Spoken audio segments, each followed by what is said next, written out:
بسم الله الرحمن الرحيم. السلام عليكم ورحمة الله وبركاته. معكم محمد شاهين التاعب من قناة الدعوة الإسلامية على اليوتيوب. واليوم سنستكمل كلامنا عن المشاكل المتعلقة بكتبة أسفار الكتاب المقدس أو الناس اللي ألفت أسفار الكتاب المقدس. والنهاردة هنسلط الضوء شوية على أسفار موسى الخمسة.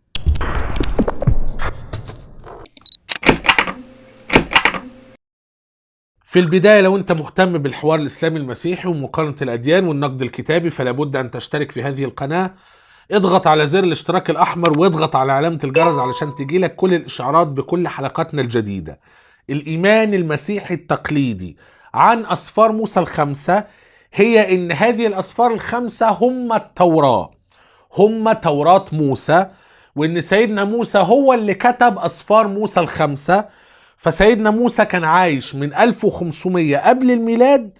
سيدنا موسى هو اللي كتب أسفار موسى الخمسة: التكوين والخروج واللاويين والعدد والتثنية. يمكن أسفار موسى الخمسة من أوائل أسفار الكتاب المقدس اللي اتحطوا تحت النقد التاريخي. علماء كثر جدا انتقدوا أسفار موسى الخمسة تحديدا لأن هم المفروض أهم كتب في الكتاب المقدس، وأصل المسيحية هي القصة الموجودة في سفر التكوين، وسفر التكوين أول كتاب من أسفار موسى الخمسة. فلو قصة سفر التكوين ملهاش مصداقية، يبقى المسيحية كلها ملهاش مصداقية. هنبدأ الآن قراءة مجموعة من الاقتباسات في غاية الأهمية، بتتكلم أولا عن إن هذه الأسفار لا تذكر إن موسى هو اللي كتبها، وإن الغالبية العظمى من العلماء الآن عارفين إن هذه الأسفار المنسوبة لسيدنا موسى لم يكتبها موسى عليه السلام، وإن هذه الأسفار مكتوبة بعد زمن موسى عليه السلام بمئات السنين.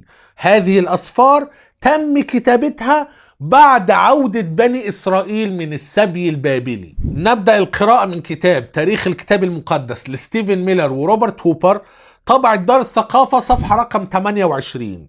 بيقول الآتي: مع أن الكثير من الكتابات قد تم تدوينها في عهد الملك داود وابن سليمان، فإن قصص أصول الإسرائيليين ومعتقداتهم كانت على الأرجح ما زالت متداولة شفاها في تلك الفترة التي تعد أعظم أيام مملكة إسرائيل. خلي بالك، هذا الاقتباس يقول إن في بعض أسفار العهد القديم تم تدوينها في زمن داود وابن سليمان عليهما أفضل الصلاة والسلام، لكن في زمن سيدنا داود وسليمان أصول الإسرائيليين ومعتقداتهم، قصص أصول الإسرائيليين، يعني القصص التي تتكلم عن نشأة بني إسرائيل وأجدادهم وأسلافهم، هذه القصص في زمن داود وسليمان كانت لسه بيتم تداولها شفاها.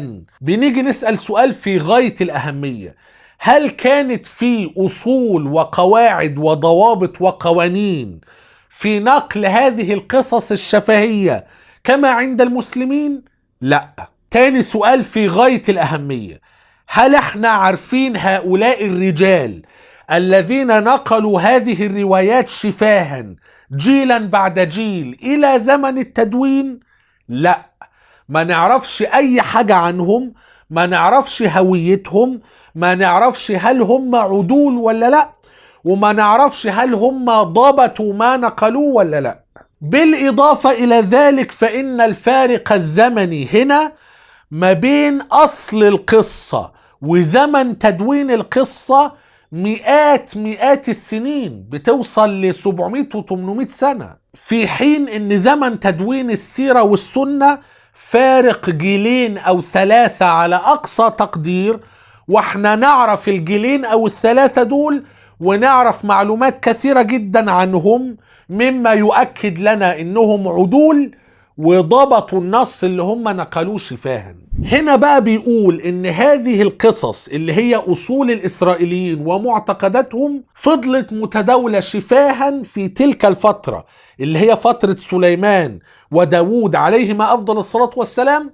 هذه القصص ستحفظ اخيرا في صورة مكتوبة في الأسفار الخمسة الأولى من الكتاب المقدس. فبالتالي الأسفار الخمسة، أسفار التكوين والخروج واللاويين والعدد والتثنية، الأسفار اللي اليهود بيسموها التوراة، اللي النصارى بيسموها أسفار موسى الخمسة، تم تدوينها بعد هذا الزمن الذهبي، زمن سيدنا داود وسليمان عليهما أفضل الصلاة والسلام. هنا بيقول نقطة في غاية الأهمية: وظل الاعتقاد على مدى قرون أن موسى هو الذي كتب الأسفار الخمسة، وكثيرا ما كان يشار إليها باسم أسفار موسى الخمسة، غير أن العلماء يعتقدون الآن أن الأسفار الخمسة لم يتم كتابتها إلا بعد زمن موسى بفترة طويلة، وأنها عمل العديد من الكتبة. خلي بالك، العلماء الآن مبني الكلام ده على أدلة ومقارنات ودراسة النص من الناحية الأدبية واللغوية وهكذا. العلماء الآن بيعتقدوا أولا هذه الأسفار لم يكتبها موسى قطعا ولا شك. ليه؟ لأنها مكتوبة بعد موسى بزمن طويل جدا عليه أفضل الصلاة والسلام. وإيه كمان؟ وإنه عمل العديد من الكتبة. كم كاتب بالضبط ما نعرفش، ودي من ضمن أسباب عدم القدرة على تحديد عدد الكتبة بشكل دقيق. بمنتهى البساطة نستطيع تصنيف أسفار موسى الخمسة على أنها كتب تاريخية وتحتوي أيضا على بعض القوانين والتشريعات. فعندك سفر التكوين كتاب تاريخي، وسفر الخروج كتاب تاريخي، وسفر اللاويين تشريع وقوانين، والعدد كتاب تاريخي، والتثنية قوانين وتشريع أيضا. يبقى أسفار موسى الخمسة ما بين تاريخ وما بين تشريع وقوانين. في النهاية زي ما صنفنا الأسفار قبل كده، هل هي مؤلفة ولا محررة؟ مؤلفة بمعنى ان محتوى السفر من دماغ الشخص اللي كتبه، ولا محررة بمعنى انه جاء بمصادر قديمة وعدل عليها وظبطها ونسقها وهكذا. أسفار موسى الخمسة كلها أسفار محررة. كم شخص تحديدا قاموا بعملية تحرير هذه الأسفار فأنتجوا أسفار موسى الخمسة؟ لا نعلم. الكلام ده مش بس ينطبق على أسفار موسى الخمسة، ده في الغالب ينطبق على كل أسفار العهد القديم التاريخية، زي على سبيل المثال الملوك الأول والثاني، وصموئيل الأول والثاني، وأخبار الأيام الأول والثاني. هذه الأسفار في الغالب عمل العديد من الكتبة. كم واحد تحديدا ما نعرفش، علشان كده احنا ما نعرفش كم عدد كتبة أسفار الكتاب المقدس بشكل دقيق. اقتباس آخر من نفس الكتاب، تاريخ الكتاب المقدس، طبعة دار الثقافة لستيفن ميلر وروبرت هوبر، الصفحة رقم 30، بيقول: التوراة الأسفار الخمسة الأولى لم يكتبها كما كان يظن الناس لزمن مديد موسى أو أي فرد آخر. أسفار موسى الخمسة قطعا ما كتبهاش سيدنا موسى، مكتوبة بعديه بزمن طويل. طب هذه الأسفار الخمسة كتبها فرد واحد؟ لا، مجموعة من الكتبة، بل بالحري إنها مزيج من 4 مصادر على الأرجح. وفكرة نظرية المصادر الأربعة ده بالنسبة لأسفار موسى الخمسة في الغالب دي أصح وآخر نظرية وصلها العلماء، والأدلة في الغالب بتشير إلى صحتها. في برضو نظرية المصادر الأربعة فيما يخص الأناجيل الإيزائية، اتكلمنا عنها يمكن قبل كده وهنتكلم عنها بأكثر تفصيل فيما بعد. المصادر الأربعة دي بتاخد الحرف الأول من أسامي اللي هو يهوه وإلهيم والكهنة وتثنية الاشتراع. اقتباس آخر أيضا من كتاب تاريخ الكتاب المقدس لستيفن ميلر وروبرت هوبر، طبعة دار الثقافة، الصفحة رقم 29، بيتكلم بقى عن فكرة المصادر الأربعة دي وإزاي العلماء وصلوا لهذا التصور. وزي ما بقول دايما، مش المهم الاقتباس، المهم ايه الدليل على المعلومة اللي في الاقتباس. فهو بيوضح لك ان العلماء درسوا أسفار موسى الخمسة من الناحية الأدبية، درسوا النص العبري، وجدوا ملامح معينة في هذا النص.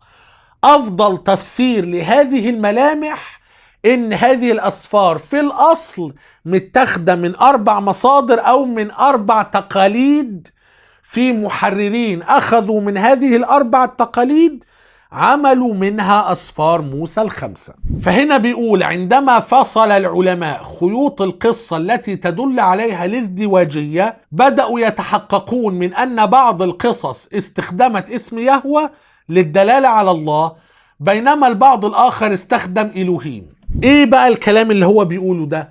أولا، خيوط القصة التي تدل عليها الازدواجية. إيه الازدواجية دي؟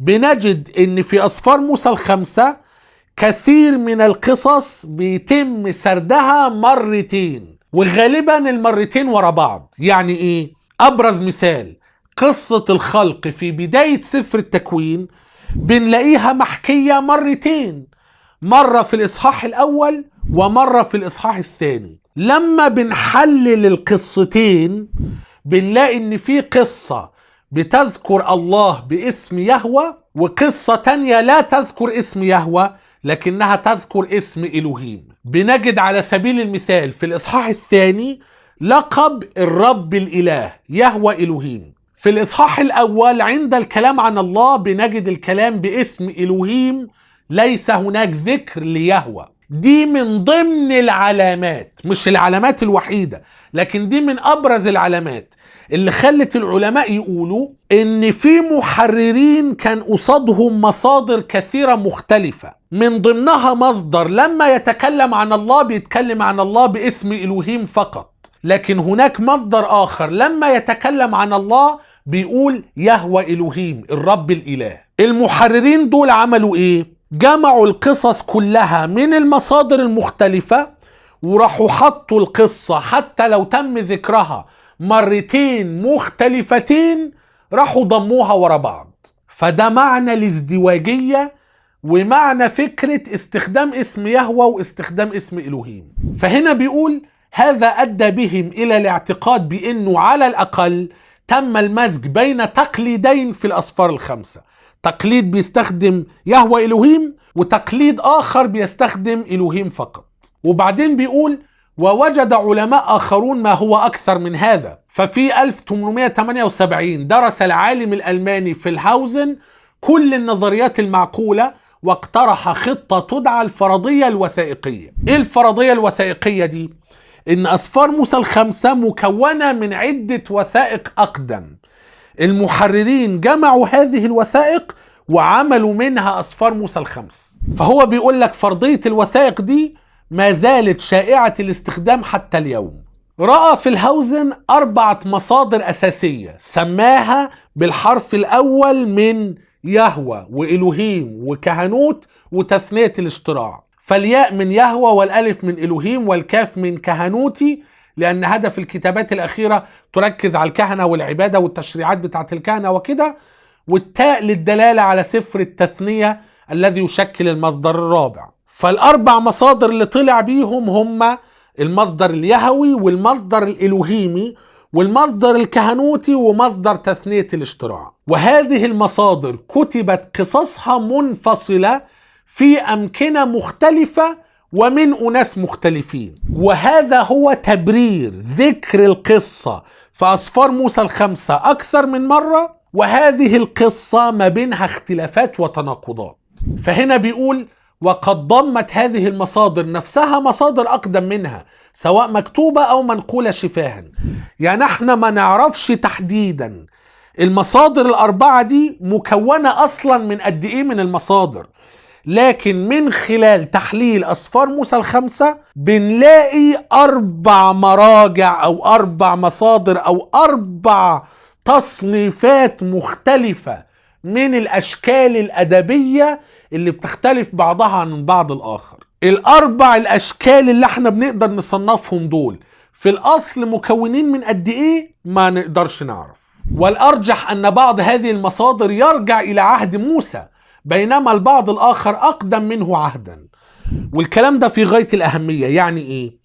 احنا كمسلمين كيف نبرر التشابه اللي احنا بنلاقيه ما بين اللي القرآن بيحكيه عن سيدنا موسى وما بين اللي احنا بنلاقيه في العهد القديم عن سيدنا موسى؟ مش كل اللي في أسفار موسى الخمسة غلط.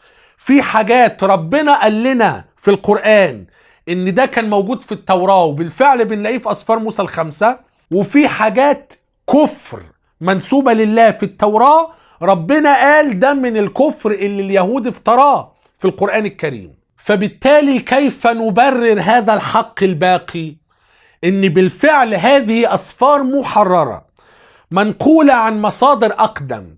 هذه المصادر القديمة تتفاوت، وما نعرفش إيه تحديدا اللي بيرجع لزمن موسى وإيه تحديدا اللي بيرجع للناس اللي بعده، لكن هو عبارة عن تقليد كبير، بعضه قديم جدا بيرجع إلى عهد موسى وبعضه حديث جدا. احنا كمسلمين ازاي بنقدر نفرق ما بين القديم جدا والصحيح وما بين المتأخر والكفر والبشري؟ اللي بيوافق القرآن يبقى صح، اللي بيخالف القرآن يبقى غلط.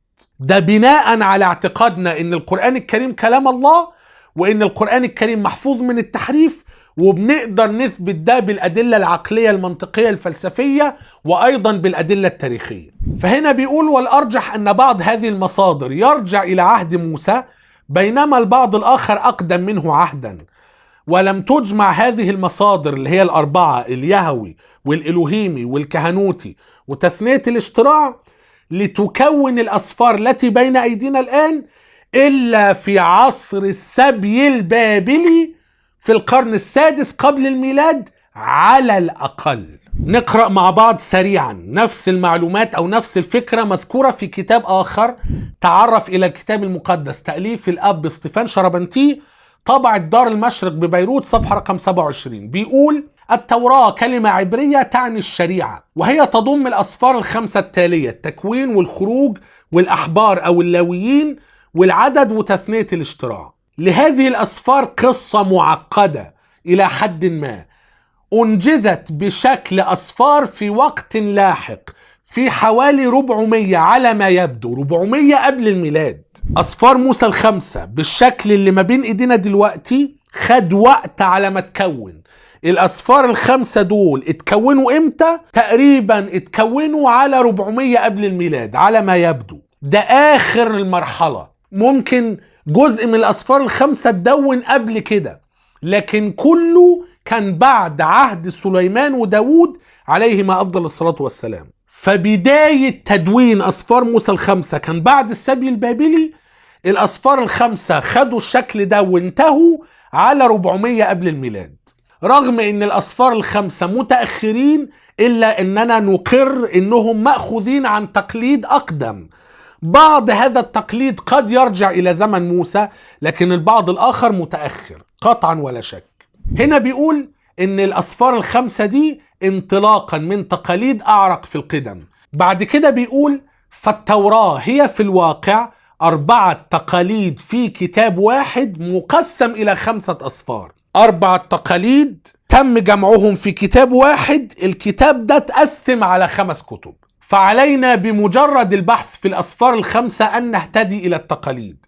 هنا يعني هو عاوز يقولك إن الموضوع سهل.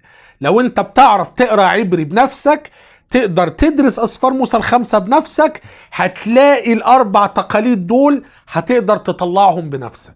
الأمر بسيط جدا. واضح إن سفر التثنية مميز، فده مصدر لوحده، واللاويين أو الكهنة مميز، فده مرجع لوحده. فاضل عندك التكوين والخروج والعدد، كتابات تاريخية، كلها كتابات تاريخية. من خلال فحص هذه الكتابات التاريخية بنلاقي ان بعض القصص فيها يهوه إلوهيم الرب الإله، وبعض القصص فيها إلوهيم فقط، فبتقدر تشوف المصدرين التانيين بمنتهى البساطة. بيقول لقد توصل الاختصاصيون في أيامنا إلى شيء من الإجماع. يعني الكلام ده مش كده كلام فاضي، لا، العلماء المتخصصين في دراسة النقد الأدبي لأسفار موسى الخمسة أو العهد القديم شبه مجمعين على الكلام ده. يمتد تأليف تلك التقاليد على 10 قرون، ويمتد تدوينهم على 5 قرون أو 6. التقاليد دي خدت 10 قرون بتتنقل، وتدوينها حوالي 5 قرون، وممكن النقل موازي في مرحلة ما للتدوين. بيقول أطلقت عليها الأسماء ويدل عليها بالأحرف. التقليد اليهوي حرف الياء على عهد سليمان في حوالي 950 قبل الميلاد.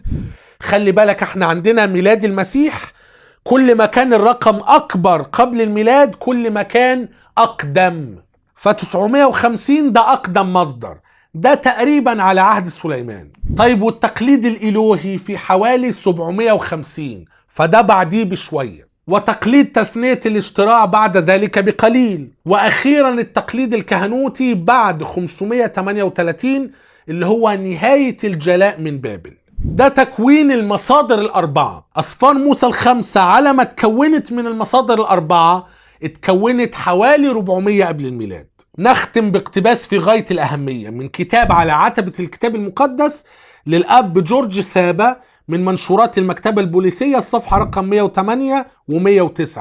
بيقول الآتي: وإذا ما تصفحنا هذا العهد القديم بدقة، تبين لنا منذ أولى صفحاته اللي هو سفر التكوين أسفار موسى الخمسة ما يتخلى الأسفار الخمسة التكوين والخروج والعدد والأحبار وتثنية الاشتراع من اختلاف في الأسلوب والفن الكتابي وازدواج في الروايات وتكرار غير متناسق لها. الكلام ده لو انت متخصص في العهد القديم العبري او حتى لو بتلاحظ وانت بتقرأ الترجمة كويس هتقدر تلاحظ الحاجات دي بسهولة. فهناك روايتان للخلق في سفر التكوين في الفصل الأول والثاني، ونصان للوصايا العشر في الخروج 20 والتثنية الإصحاح الخامس، وروايتان للطوفان في التكوين 6 والتكوين 9.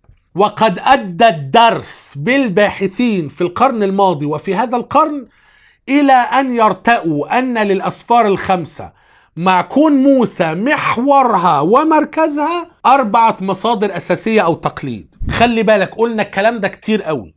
سيدنا موسى هو محور السفر أكثر مما هو كاتبه، سيدنا يشوع هو محور السفر أكثر مما هو كاتبه، وهكذا. يعني الأسفار بتتكلم عنه لكن مش هو اللي كتب. وهذه التقاليد بالرغم من أنها لا تحل مشكلة الأسفار الخمسة حلا قاطعا وافيا، يعني لسه في مشاكل المفروض نطلع بنظريات تفهمنا المشاكل دي موجودة ليه، لكن بغض النظر في مشاكل. وبالرغم من أن البحاثة قد يختلفون في بعض وجوه المشكلة، إلا أن النظرية أو موضوع بقى المصادر الأربعة عبارة عن إيه؟ قال لك في حاجة اسمها التقليد اليهوي، يهوست، نسبة إلى يهوى الاسم الذي يدعى به الله، وضع في أواخر القرن العاشر اللي هم 950 زي ما قلنا أيام سليمان، وهو تاريخ مقدس يتوزع على التكوين والخروج والعدد. دي ال3 أسفار التاريخية. عمال بيحكي بقى بنلاقي ملامح هذا التقليد فين تحديدا في أسفار موسى الخمس. وبعدين بيقول التقليد الثاني التقليد الإلوهي، إلوهست، نسبة إلى إلوهيم، وهو الاسم الذي يدعى به الله، وضع في مملكة الشمال بعد انقسام المملكة، يعني بعد سيدنا سليمان بين سنة 800 و 750 قبل الميلاد، وهو أيضا تاريخ مقدس يتوزع هو أيضا على التكوين والخروج والعدد. وعمال يقول لك بقى فين ملامح هذا التقليد في أسفار موسى الخمسة. أنا مش عايز أقرأ الكلام ده، لكن ده مهم إن أنت ترجع له وتحلله أنت بنفسك، لأن زي ما قلت الدليل أهم من مجرد الاقتباس. فهو هنا بيقول لك فين المقاطع اللي فيها اختلاف إلا على أساسها العلماء طلعوا بالمصدر اليهوي والمصدر الإلوهيمي. وبعدين بيقول المصدر الثالث تقليد تثنية الاشتراع، ديوترونومست، هو ملحق للتقليد الإلوهي، وضع في مملكة الشمال قبل خراب السامرة، برضو بعد عهد سيدنا سليمان عليه السلام.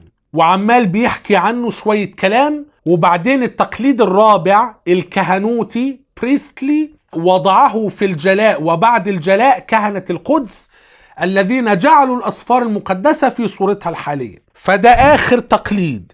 الكهنة اللي هم مصدر التقليد الكهنوتي هم اللي وضعوا بقى أسفار موسى الخمسة بالهيئة اللي هي عليها دلوقتي. وبعدين عمال يحكي عنه شوية وفي الآخر بيقول وعليه فسفر التكوين وسفر الخروج وسفر العدد مزيج من التقليد اليهوي والإلوهي والكهنوتي، لأن الكهنوتي فيه بعض التاريخ ويقوم سفر الأحبار على التقليد الكهنوتي، وسفر تثنية الاشتراع على تقليد تثنية الاشتراع. يبقى في النهاية بنخرج بهذه المعلومات الهامة جدا. أولا، أسفار موسى الخمسة اتكتبت بعد موسى بزمن طويل. سيدنا موسى عليه السلام ليس هو كاتب التوراة اللي ما بين ايدينا دلوقتي. التوراة اللي ما بين ايدينا دلوقتي عبارة عن مجموعة من التقاليد، 4 تقاليد عملوا كتاب واحد.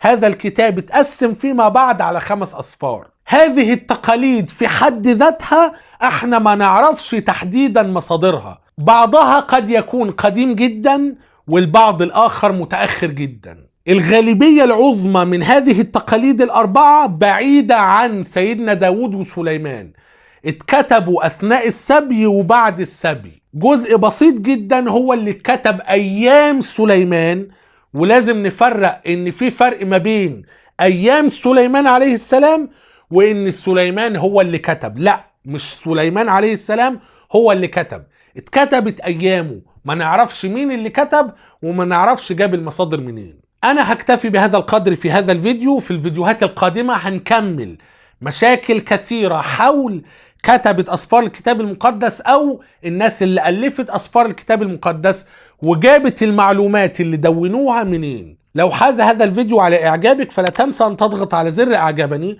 ولا تنسى أن تقوم بمشاركة الفيديو مع أصدقائك المهتمين بنفس الموضوع. ولو أنت قادر على دعم ورعاية محتوى القناة فقم بزيارة صفحتنا على باتريون، ستجد الرابط أسفل الفيديو. إلى أن نلتقي في فيديو آخر قريبا جدا بإذن الله عز وجل. لا تنسوني من صالح دعائكم، والسلام عليكم ورحمة الله وبركاته.